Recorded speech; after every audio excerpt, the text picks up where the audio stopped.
up DIYA. This is Techno Central, your weekly news of technology from around the world.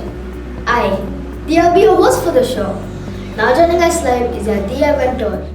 University of Cambridge researchers use algae to power computer. Researchers have algae to power a computer continuously for a year.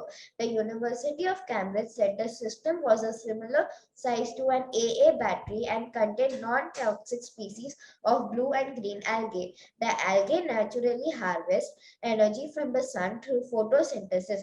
The university said researchers believe the system has potential as a reliable and renewable way to power small devices.